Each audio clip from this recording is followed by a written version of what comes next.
사도행전 4장 8절로부터 12절까지 말씀 우리 함께 봉독해 올리겠습니다. 사도행전 4장 8절로부터 12절까지 말씀 우리 한 목소리로 봉독해 올리겠습니다. 시작. 이에 베드로가 성령이 충만하여 이르되 백성의 관리들과 장로들아, 만일 병자에게 행한 착한 일에 대하여 이 사람이 어떻게 구원을 받았느냐고 오늘 우리에게 질문한다면, 너희가 모든 이스라엘 백성들은 알라. 너희가 십자가에 못 박고 하나님이 죽은 자 가운데서 살리신 나사렛 예수 그리스도의 이름으로 이 사람이 건강하게 되어 너희 앞에 섰느니라. 이 예수는 너희 건축자들의 버린 돌로서 집 모퉁이의 머릿돌이 되었느니라. 다른 이로서는 구원을 받을 수 없나니 천하 사람 중에 구원을 받을 만한 다른 이름을 우리에게 주신 일이 없음이라 하였더라. 아멘. 오늘 말씀의 제목 한번 다 같이 읽을까요? 시작. 시련의 시간이 실력을 만든다. 제가 다른 부활절 같으면 예수님의 부활하심에 대한 이야기를 했는데요, 이번 부활절에는 특별히 정말 부활절이 우리들에게 어떤 의미로 다가와야 될까라는 부분을 묵상하다가 오늘 이 본문 말씀, 그래서 베드로의 부활 고백에 대해서 조금 함께 이야기를 나눠보기를 원합니다. 어떤 글에 나온 좋은 글귀입니다. 여러분 아마 동영상이든 뭐든 매체를 통해서도 좋은 글귀 같은 거 많이 들으셨을 테니까요, 한번 들어보시기 바랍니다. 사람이라는 책은 아무리 표지가 좋아 보여도 마지막 에필로그 읽을 때까지는 모르는 법이다. 사람이라는 책은 표지가 아무리 좋다고 그 책의 내용까지 다 좋을 수는 없다. 그리고 내용이 좋더라도 마지막 에필로그, 마지막을 봐야 그 책이 진짜 좋은 책인지 나쁜 책인지를 알게 된다라는 말입니다. 만약 이 이야기를 철학자가 했다면, 공부를 많이 한 사람이 했다면 이야기는 그러려니 하고 들을 수 있습니다. 왜냐하면 공부를 많이 한 사람들은 책을 많이 보기 때문에 당연히 이런 얘기 할 수 있을 텐데, 만약에 이 이야기를 연예인이 했다면 우리는 먼저 한번 고개를 갸우뚱합니다. 연예인이 책을 읽나? 연예인이 이런 얘기를 하나? 라는 생각을 하게 됩니다. 그러면서 속으로 이렇게 생각합니다. 그 연예인은 머리가 좀 빈 연예인, 그러니까 죄송합니다 이런 표현이, 그러니까 자기의 어떤 그런 노래를 부르거나 연기를 하는 그런 것에만 신경을 쓴 사람이 아니라 진짜 삶에 대해서, 사람에 대해서, 관계에 대해서, 깊은 것에 대해서 생각하는 연예인이구나 라는 생각이 들고요, 연예인이 모두 스타가 되기를 원하는데 스타가 된다는 것이 하루아침에 이루어지는 것도 아니고 정말 하늘의 별 따기처럼 어려운, 그리고 그 수많은 경쟁 속에 살아가면서 인생이 무엇인지에 대해서 많은 생각을 했구나 라는 생각이 들었습니다. 여러분, 하루아침에 로마의 기적이나 한강의 기적이 일어난 것은 아닙니다. 어떤 사람이 어떤 고백을 진짜 한다면, 어떤 말을 한마디 내뱉는다면 그 사람의 과거 속에 오랜 경험과 오랜 시간이 바로 그 말을 만들어낼 수 있는 배경이 될 수 있다는 것입니다.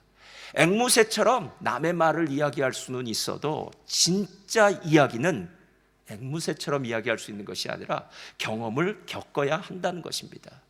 그런 의미 가운데서 베드로의 고백을 본다면 오늘 너무너무 대단합니다. 베드로의 이 고백이 왜 대단하냐 하면, 여러분이 아시는 건축자의 버린 돌로서 집 모퉁이의 머릿돌이 되었다. 다른 이로서는 구원을 받을 만한 이름이 없나니 천하 사람 중에 구원받을 만한 이름은 오직 예수 그리스도 한 분. 종교다원주의라고 해서요, 모든 종교가 다 궁극적으로는 신을 향해 나가는 것이 아니겠느냐라고 말하는 그 모든 것들을 한 방에 물리치고 오직 예수, 오직 믿음, 구원은 오직 예수로만 얻어질 수 있다는 이 놀라운 사실을 고백하는 이 놀라운 고백이 바로 베드로의 고백이었다라는 것입니다. 그럼 베드로가 오늘 이런 놀라운 고백을 할 만큼 그렇게 대단했던 사람일까요? 그림 한번 띄워봐 주세요. 여러분, 뭐가 생각나십니까? 켄터키 프라이드 치킨. 어느 분이 MFGC 우리 교회 이름을 이렇게 얘기하더라고요. 멜번 풀 가스펠 갈릭 치킨, MFGC를. 그래서 치킨집을 내야 된다. 아니, 계속 보여주세요. 치킨 얘기하려고 한 게 아니니까. 여러분, 이거 보면 생각나죠? 수탉이 2번 울기 전에 3번 내가 나를 부인하리라. 예수 먼저 말씀해 주셨어요. 실은 베드로는 그 이야기 들을 때도요 인정하지 않았습니다. 아이, 주님 저 몰라서 그러죠? 저 절대 안 그럽니다 라고 얘기해요. 근데 저 닭을 보면 베드로는 평생 닭고기를 안 먹었을 것 같아요. 저 닭을 보면 자기가 예수님을 부인했던 기억이 날 겁니다. 그 다음 그림이요. 이것은 갈릴리의 고깃배입니다. 베드로의 인생 가운데 갈릴리의 이 고깃배는 2번 나타나요. 첫 번째는 밤이 맞도록 그물을 던졌는데 물고기 피레미 새끼 한 마리도 잡지 못하는 그 비참한 새벽에 주님이 그 배에 타셨습니다. 그리고 한참 말씀을 전하고 난 다음에 말합니다. 깊은 곳에 그물을 던지라. 그랬더니 고기가 잡혔고 예수님의 제자가 되는 역사가 있었고요. 예수님이 십자가에 박혀서 죽고 나신 다음에 실망했던 베드로는 제자들과 함께 다시 갈릴리에 가서 야, 우리 고기나 잡으러 가자 라고 해서 물고기를 잡으러 갔을 때 멀리 해변가에서 소리가 들립니다. 오른편에 그물을 던지라. 그 말대로 오른편에 그물을 던졌더니 모나미 볼펜의 숫자처럼 300여 마리의 물고기가 잡혔더라. 베드로에게 이 그림은 잊혀지지 않는 그림입니다. 베드로는 예수님의 수제자였습니다. 수제자는 최측근을 의미합니다. 우리식으로 얘기하면 오른팔이라고 얘기합니다. 근데 여러분, 단순히 수제자, 최측근, 오른팔이라는 말이 그래, 권리가 예수님이 높아지시면 함께 따라서 옆에서 그 예수님의 그 어떤 권세를 나누는 사람, 예수님을 대신해서 그 권세를 다른 사람들에게 부릴 수 있는 그런 사람의 의미가 아니라 최측근이라는 이 말, 수제자라는 말은 누구보다도 예수님과 더 가까이에 있었기 때문에 예수님의 말씀을 가장 잘 들을 수 있는 사람이고요. 다른 사람들은 있다가 없다가 할 수 있지만 수제자는 언제나 그 자리에 있었을 테니까 한마디도 예수님의 말씀을 빼뜨리지 않았을 사람이고요. 게다가 예수님이 기적을 일으킬 때마다 수제자는 옆에 있었을 테니까 모든 기적을 다 보았던 사람이고요. 심지어는 변화산상에서 예수님이 변화받아서 정말 그 옷이 하얗게 된 그 놀라운 광경 앞에서도 베드로는 그 자리에 있었던 사람이라는 거예요. 대단하지 않습니까? 예. 여러분, 베드로가 이렇게 대단했던 사람이에요. 대단했던 사람이에요.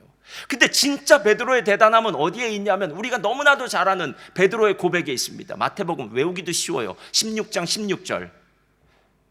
여러분 아십니까? 주는 그리스도시요 살아계신 하나님의 아들이십니다. 제가 예전에 백종원 씨 보다 보니까요, 백종원 씨가 어느 가게에 뭐 골목식당, 어느 가게에 가서 사장님이 음식을 너무 잘 만들기도 하고 또 서빙도 잘하고 뭐 이렇게 다 잘하면 이렇게 얘기하더라고요. 사장님 인정, 이렇게 얘기하더라고요. 사장님 인정. 근데 예수님이 지금 베드로한테 그렇게 얘기했어요. 베드로 인정. 네 대답은 100점짜리야. 뭐 빼고 더할 것도 없어. 완벽해 라고 얘기해요. 여러분, 베드로의 대답이 완벽해요. 완벽해요. 그래서 예수님이 완벽하다는 것을 어떻게 말씀하시냐면요, 17절에 이렇게 얘기해요. 다 같이 한번 읽겠습니다. 시작. 예수께서 대답하여 이르시되 바요나 시모나 내가 복이 있도다. 이 말은 무슨 말이에요? 내 대답 100점이야 이런 거예요. 내가 인정할게 라는 거예요. 그런데 그 다음 말이 이상해요. 시작. 이를 내게 알게 하니는 혈육이 아니요. 이 말은 무슨 뜻이에요? 너 100점짜리 대답을 했어. 그런데 속지 말어. 네 실력이 야 아니야. 이 베드로의 실력이 아니에요. 실력 아니란 얘기예요. 이 실력이 아니란 뜻은 뭐냐면요, 너 지금 네가 한 말이 무슨 뜻인지도 모르고 했어. 누가 했는지 알아? 하늘에 계신 아버지께서 너의 입 가운데 은혜의 고백을 넣어주었어 라고 얘기해요. 가끔 설교할 때도요, 어떤 때는 내가 무슨 말을 하는지도 모르는 말을 해요. 근데 누군가는 은혜 받았다고 얘기합니다. 매번은 그렇지 않지만 하나님이 가끔 우리를 사용하실 때가 있어요. 누군가를 만나서 대화를 하고 조언을 해주는데 이건 아무리 봐도 내 생각에서 나온 말 같지가 않아요. 그래서 하나님이 내 입술을 대신 사용하시고 도구로 사용하셔서 그 입술을 통해서 하나님 말씀을 전달해 줄 때가 있어요. 근데 놀라운 사실은 하나님의 말씀이 전달되면 그 사람이 변화받는 역사가 시작되더라고요. 지금 베드로가 그래요.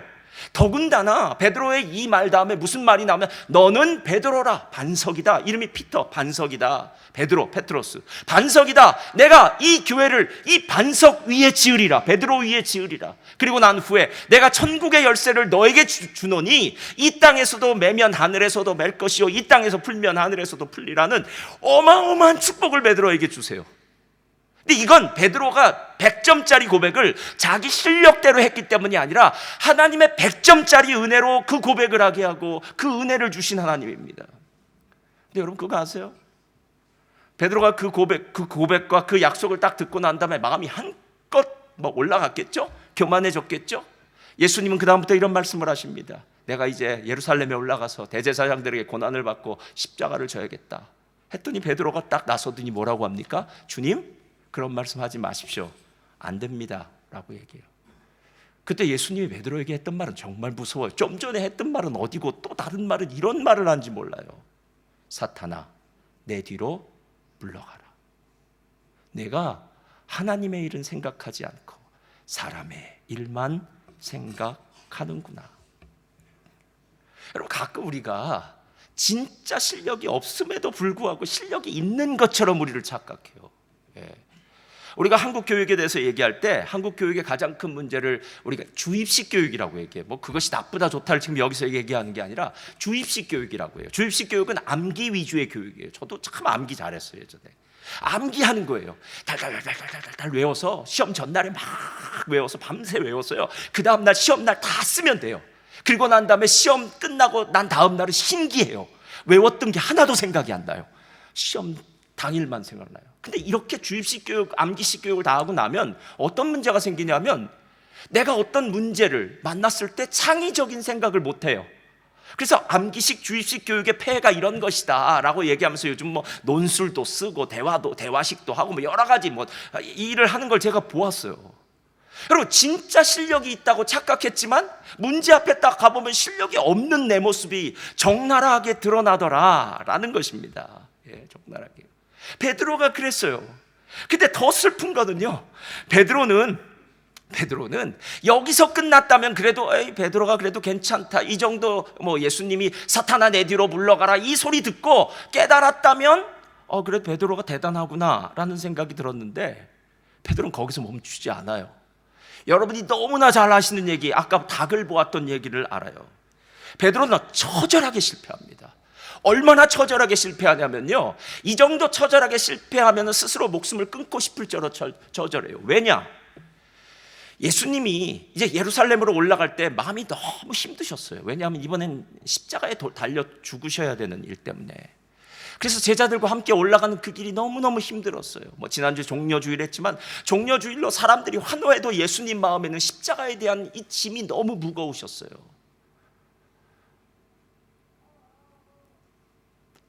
그때 예수님은 제자들을 불쌍히 여기시고 위에서 기도를 해주시고요, 베드로한테 이렇게 얘기합니다. 베드로야, 내가 닭 2번 울기 전에 나를 3번 부인하리라 이렇게 얘기해요.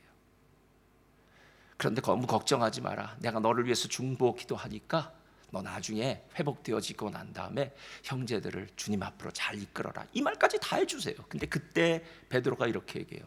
주님, 다른 사람은 다 주님을 떠나도 저는 주님을 떠나지 않겠습니다. 이렇게 얘기해요. 야, 대단하죠. 게다가 베드로는 칼을 차고 있었어요. 그래서 예수님을 잡으러 왔던 그 하속들의 말구에 귀를 벨 정도로 다른 사람들 보기에는 신앙이 너무 좋은 사람 같았어요. 근데 여러분, 그렇게 신앙이 하늘 높은 줄 모르고 올라갔다가 정말 저 땅 지하가 낮은 줄 모르고 떨어졌다는 거 아십니까? 예수님의 뒤를 졸졸 따라가서 대제사장의 집에 갔더니 한 사람씩 묻습니다. 좀 나를 가만 내버려뒀으면 좋겠는데 왜 나한테 묻는지 모르겠어요. 너도 예수 따라다니던 그 갈릴리 도당이야? 너 예수님 따라다녔지? 난 모른다고. 그래서 또 피하는 거예요. 또 묻습니다. 너 예수랑 같이 있었던 것 같아. 너 예수 제자잖아 라고 묻는 거예요. 아니라고 얘기해요. 세 번째는 얼마나 비참한 줄 아세요, 여러분? 계집 여종이 또 그 얘기를 하니까 저주하고 맹세하면서 이렇게 얘기해요. 나는 그를 모른다라고 얘기해요. 근데 더 쪽팔리는 일은 누가복음 22장 61절에 나와 있어요.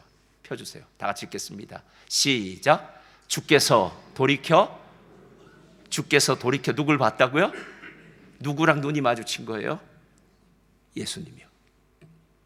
주께서 돌이켜 베드로를 보시니 베드로가 주의 말씀 곧 오늘 닭 울리기 전에 내가 3번 나를 부인하리라 하심이 생각나서 62절 시작. 밖에 나가서 심히 통곡하니라. 여러분, 사람이 자기가 그냥 실력 없다고 생각하는 거를 잘 알면은 별로 고민이 안 돼요. 아니, 난 본래 공부 못해 라고 생각하는 아니면 되니까요. 근데 난 실력 있다고 생각하는 거예요. 시험을 한두 번 잘 못 봐서 그렇지. 그러니까 실력은 좋은데 시험이 안 본다는 거예요. 근데 어느 날 진짜 내 실력이 민낯이 드러나는 거예요. 1년 낙제한 거예요. 탈락한 거예요. 여러분, 베드로가 지금 느낌이 어떻겠습니까? 좀 전까지만 해도 예수님 걱정하지 마십시오. 제가 죽는 자리까지 다른 사람 몰라도 저는 쫓아갑니다. 주는 그리스도시요 살아계신 하나님의 아들입니다. 이 놀라운 말을 했던 베드로, 이 모든 게 다 물거품으로 다 사라지지 않습니까? 가끔 학창 시절 때 이런 얘기했어요. 실력이 좋든지 시력이 좋든지. 그렇죠? 실력이 좋다는 것은 시험을 진짜 실력으로 보든지 아니면 시력이 좋다면 남의 거 옆에서 보든지 그러면 안 되겠지만, 근데 문제는 뭐냐면요, 시력이 좋아서 점수를 잘 받았다고 해도 그건 자기 실력은 아니에요. 오늘 베드로의 모습이 똑같아요. 베드로의 모습이 똑같아요. 정말 자기의 민낯이 드러났어요. 이럴 때는 저기 굴 속에 들어가서 숨고 싶을 거예요. 근데 예수님이 갈릴리 바닷가에 또 나타나셨어요. 물고기를 잡는데 한 마리도 못 잡아요. 대개 믿음의 사람들은 어떤 일이 벌어지면은요, 감을 잡아요. 이거 왠지 수상하다. 하나님 뭐 일하시는 것 같다. 그날도 한 마리도 잡지 못했어요. 바닷가 해변가에서 소리가 들려오는 거예요. 오른편에 그물을 던져라 라고 얘기하는데 그물을 던졌더니 고기가 잡혔는데 옆에 사람이 이렇게 얘기하는 거예요. 주시다, 예수님이시다 라고 얘기하면서 그 고기를 들고 노를 젓기 시작하는 거예요. 베드로는 노를 젓는 그 배에 함께 있지 않고요, 물로 풍덩 빠져버렸습니다. 왜 그랬을까요? 어떻게 예수님을 볼 면목이 있습니까? 어떻게 그 얼굴로 예수님을 그냥 봅니까? 뭐라도 좀 내가 좀 뭔가를 한 걸 보여주고 싶은 그 마음. 그래서 수영을 해서 해변까지 가서 그 밤에 찬 바다에서, 새벽에 찬 바다에서 수영을 해서 거기까지 가서 예수님 앞에서 덜덜 떨고 있을 때 주님이 물어보세요. 베드로야, 요한의 아들 시몬아, 내가 이 사람들보다 나를 사랑하냐? 라고 이렇게 물어봐요. 세상에 제일 무서운 질문이 무엇인 줄 아십니까? 똑같은 질문을 계속하는 거예요. 자기 어제 뭐 했어? 이럴 때, 친구 어제 뭐 했어? 그 친구인데 그 고등학교 때 어제 뭐 했어? 잘못했어요. 이렇게 되는 거예요. 똑같은 질문을 계속 물으면 그 다음부터 속에 있는 게 다 나와야 돼요. 근데 예수님은 정말 화가 나요. 정말 왜 자꾸 똑같은 걸 묻는지 모르겠어요. 3번째 똑같이 물으세요. 베드로야, 너 정말 나 사랑하니? 예수님은 우리가 잘못한 거 아세요 다. 베드로의 실력이 얼마나 없는지 아세요. 베드로가 고백한 게 지 실력이 아니라 하나님이 은혜로 그 마음에 주셔서 자기도 모르는 말 막 한 거 다 아세요. 베드로가 예수님 그 정도 모르는 분 아니에요. 여러분, 하나님 그렇게 생각하지 마세요. 그거 일일이 따지면서 너 그때 왜 그랬어? 너 내가 닭 2번 울기 전에 3번 잘못한다고 얘기할 때 너 잘 하겠다 그랬지? 이 나쁜 놈아, 너 어떻게 그렇게 할 수 있어? 이런 얘기 안 물으세요.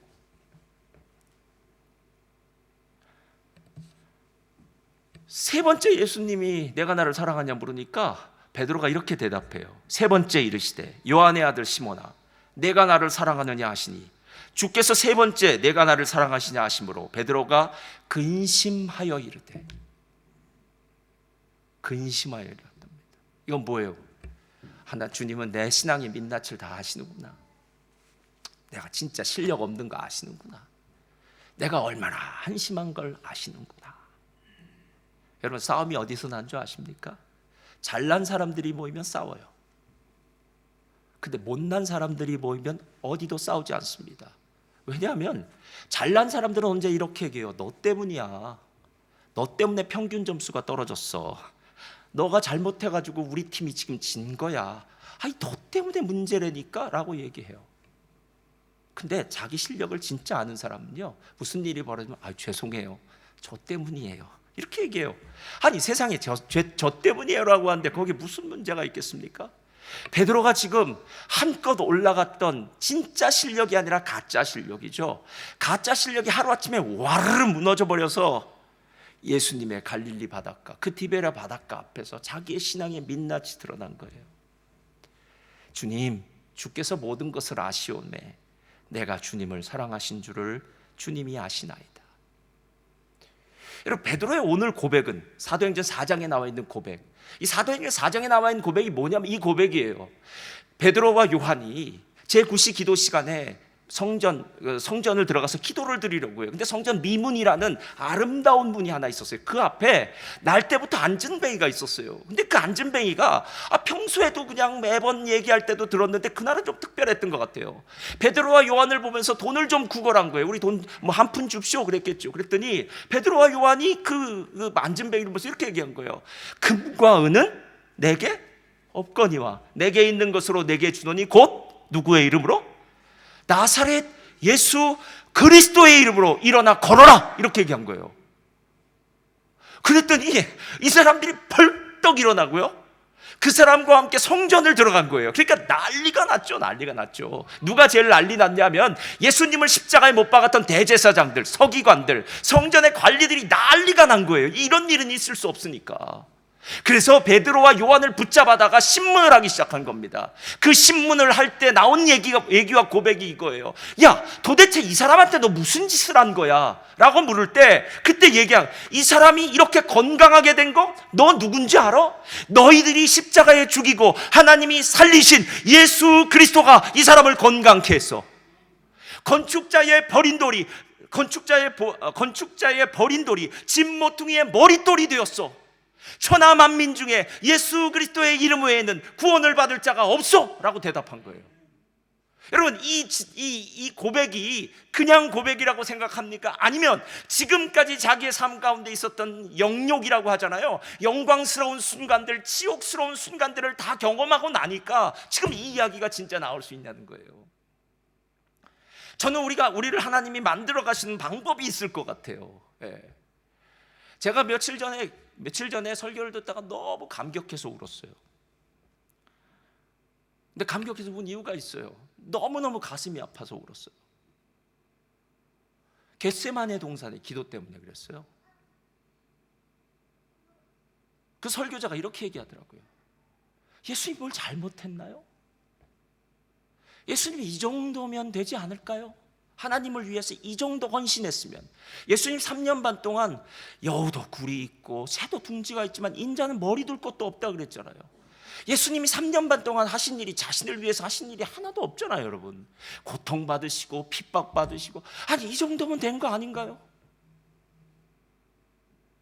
예수님이 겟세마네 동산에서 땀방울이 핏방울이 되도록 기도하셨다는 거예요. 아버지요, 만약 하실 수 있거든 당신의 뜻이라면 이 잔을 내게서 지나게 해주세요. 제가 이 잔 받지 않게 해주세요. 그 기도했다는 거예요. 근데 그 설교자가 이렇게 얘기하는 거예요. 근데 그 설교자의 마음이, 예수님이 그 얘기를 하실 때 하나님은 조금 더 나는 미칠 것 같아요. 나는 여기까지밖에 못 가겠어요. 나 정말 죽을 것 같아요 라고 하는 그 순간에서 하나님이 한 번 더 얘기하시는 거예요. 한 걸음만 더. 여러분, 예수님 3번씩이나 기도하셨대요. 아니, 하나님의 뜻을 다 아는 예수님이 무슨 3번씩이나 기도할 필요가 있습니까? 근데 그 십자가가 얼마나 고통스러우면 3번씩이나 기도하면서 이 잔을 내게서 좀 지나가게 해달라고 얘기하겠어요. 그런데 하나님은 3번의 그 기도를 거부하시고요, 계속 말씀하시는 거예요. 한 걸음만 더. 여러분, 신앙생활이 뭔지 아세요? 주님이 우리를 향해서 끊임없이 그 한 걸음만 더를 얘기하시는 거예요. 하나님, 나 이만큼 참았어요. 이 정도 됐으면 하나님 이제 복 주셔야 되는 거 아니에요? 아니, 내가 하나님한테 잘못한 게 뭐가 있어요? 난 하나님께 열심히 기도했고 뭐 열심히 헌신했고 다 했는데 왜 내 삶 가운데 이런 게 없나요? 라고 얘기할 때가 있어요. 그러면 하나님이 그때 예수님의 겟세마네 동산을 떠올리면서 이렇게 얘기하세요. 한 걸음만 더, 한 걸음만 더. 근데 그 한 걸음 더라는 말이 가슴에 너무 아파서 그날 아침에 제가 막 울었어요. 여러분, 사람의 고백은 그 사람의 단순한 앵무새처럼 예수 주는 그리스도시요 살아계신 하나님의 아들이십니다, 이거 아니에요. 여러분, 교회 안에서는 수많은 사람들이 똑같이 외치면서 암송합니다. 주는 그리스도시요 살아계신 하나님의 아들입니다, 이렇게 외쳐요. 그래서요, 그게 여러분에게 어떤 도움이 되나요? 여러분의 삶을 어떻게 움직이셨나요? 그런 얘기하고도 주님을 저주하고 맹세하고 떠나버리기도 합니다. 예. 어쩌면 가룟 유다는 예수님을 팔아먹기는 했지만 저주하고 맹세하진 않았어요. 여러분, 가룟 유다보다 더 저질스러운 죄는 베드로가 지었다고요. 베드로가 자살을 하면 더 먼저 자살을 했어야 돼요. 창피하지 않습니까? 수제자인데요. 근데 그게 우리의 민낯이라는 거예요. 그래서 하나님이 수많은 일들을 우리의 삶 가운데 계속 주시는 거예요. 근데 이상해요. 이만큼 됐으면 이제 고난 없었으면 좋겠어요. 이만큼 됐으면 하나님이 이제부터는 고생 끝, 행복 시작. 근데 사도 바울을 보니까 주님 앞에 갈 때까지 끝까지 하나님이 한 걸음만 더, 한 걸음만 더, 한 걸음만 더 얘기하시더라고요. 2010년에 칠레의 꼬피아코 광산, 구리 광산이죠. 여러분 다 아실 겁니다. 갱도 700m 지하니까, 700m가 넘는 곳에 지하니까 차를 타고 들어가더라고요, 갱도를. 근데 차를 타고 1시간을 넘게 내려간대요. 그러니까 얼마나 깊습니까? 700m가 말이 됩니까? 평균 온도가 섭씨 32도, 습도는 95%. 그 안에 들어가는 갱 광부들 33명이었죠. 33명의 광부들은 딱 이틀치의 식량하고 물만 갖고 들어가는 거예요.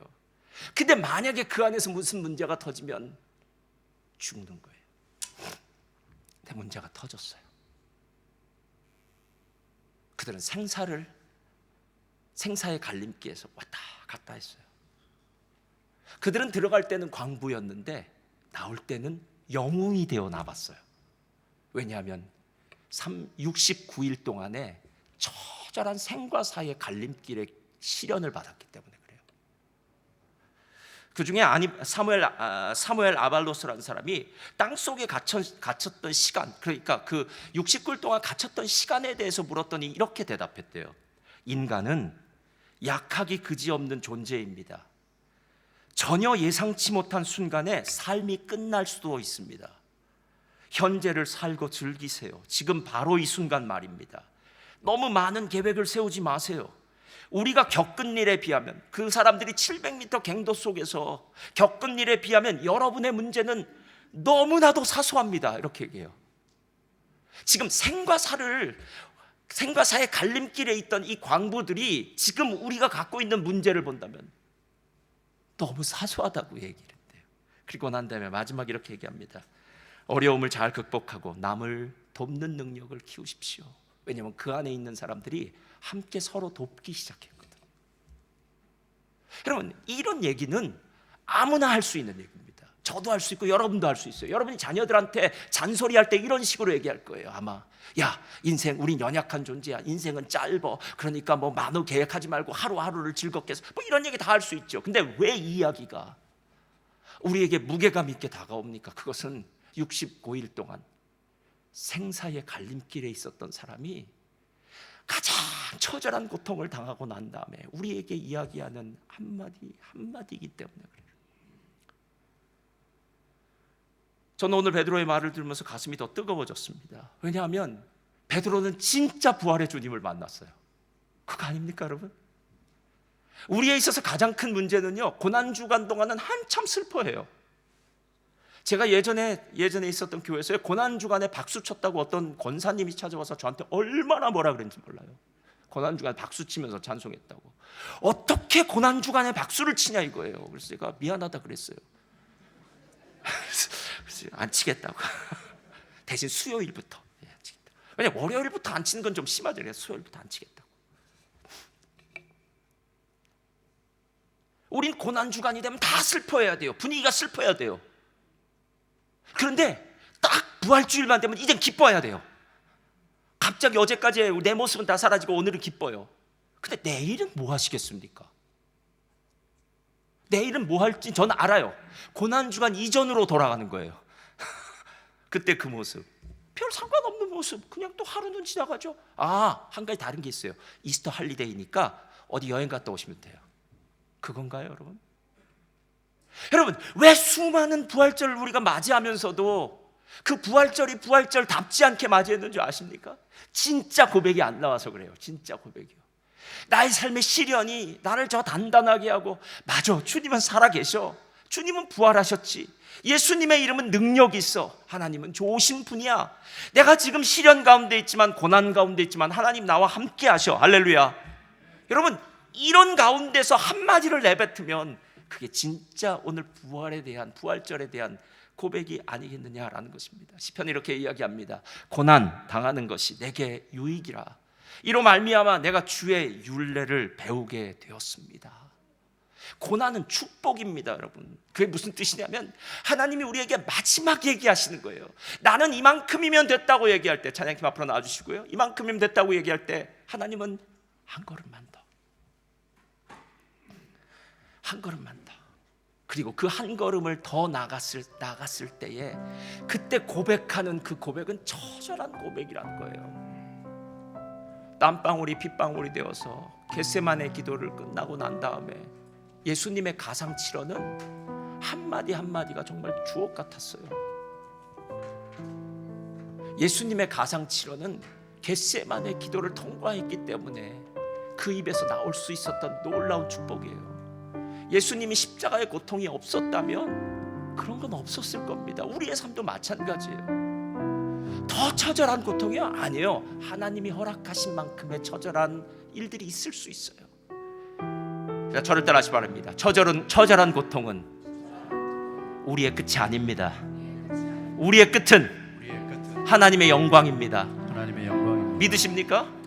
여러분, 그게 부활절이에요. 그리고 베드로는 그 부활절의 고백을 오늘 이렇게 하고 있는 거예요. 옆에 앉은 뱅이였던 사람을 일으켜 세우고 난 다음에, 봐라, 예수의 이름이 이 사람을 살렸어. 이게 부활의 능력이야. 나는 그 부활의 주님을 믿어. 그리고 베드로는 그 십자가를 거꾸로 박히는 순교의 자리에 가는 놀라운 역사가 있었던 것, 그게 진짜 고백 아니겠느냐는